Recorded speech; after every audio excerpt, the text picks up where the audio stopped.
Gaza के भीतर Hamas के लड़ाके इजरायली सैनिकों के ऊपर एक ऐसा कहर बरपा रहे हैं जो न सिर्फ उन्हें गाजा के भीतर तबाह कर रहा है, बल्कि गाजा से लौटने के बाद भी हमास का ये खौफ इजरायली सैनिकों को तिल तिल कर मार रहा है।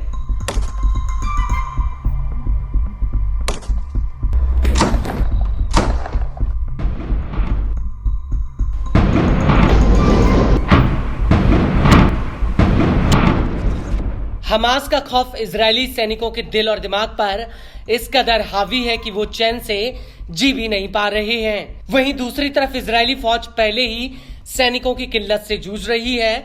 लंबे खिंचते युद्ध की वजह से कई सैनिकों ने गाजा में जंग लड़ने से साफ इनकार कर दिया है और इन हालातों में अब इजराइल को एक ऐसा झटका लगा है जो आने वाले समय में उसके लिए एक बहुत बड़ी मुसीबत बन सकता है।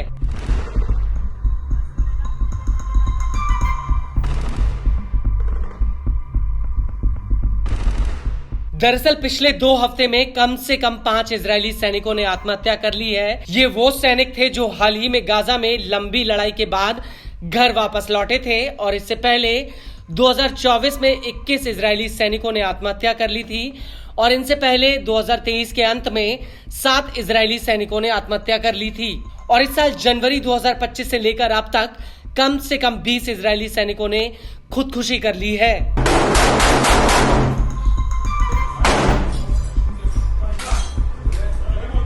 और सबसे ताजा मामला 20 साल के इजरायली रिजर्विस्ट का है जो नॉर्वे से इजराइल आईडीएफ को ज्वाइन करने आया था।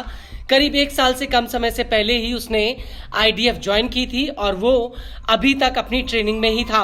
आपको बता दें कि इजरायली सेना ने खुद इस बात की पुष्टि की है कि मानसिक तनाव की वजह से हजारों रिजर्विस्टों को जंग के मैदान से वापस बुला लिया गया है, जबकि आईडीएफ के भीतर आत्महत्या के मामले इन आंकड़ों से कहीं ज्यादा हो सकते हैं।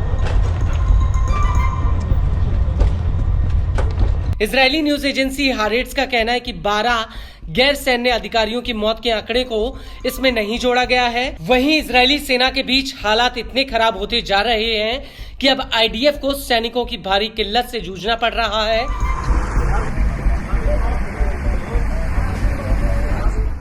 इजराइल की एक न्यूज एजेंसी ने अपनी रिपोर्ट में बताया कि आईडीएफ के भीतर अधिकारियों की कमी बढ़ती जा रही है। आईडीएफ में कई ऐसे पद हैं जो खाली पड़े हुए हैं। प्लाटून फोर्स में 300 अधिकारियों के पद खाली पड़े हैं। इसके अलावा कॉम्बैट इंजीनियरिंग कॉर्पस में प्लाटून और इंजीनियरिंग ऑपरेशंस और एक्सप्लोजिव ऑर्डिनेंस डिस्पोजल टीमों में भी अधिकारियों की कमी है।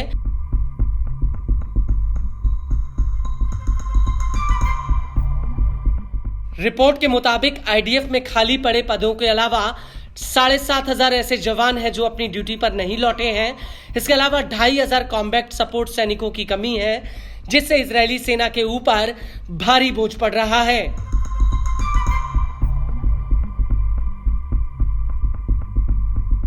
रिपोर्ट के मुताबिक आईडीएफ में अधिकारियों की ट्रेनिंग की कमी तेजी से बढ़ती जा रही है क्योंकि युद्ध की शुरुआत से कॉम्बैट यूनिटों में विस्तार बहुत तेजी से हुआ है। आर्म कॉर्पस का साइज 30% से ज्यादा बढ़ गया है और कॉम्बैट इंजीनियरिंग कॉर्पस तकरीबन 2 गुना हो चुकी है। इसके अलावा सैनिकों की कमी के चलते प्लाटून्स को भी अब पैदल सेना में मिला लिया गया है।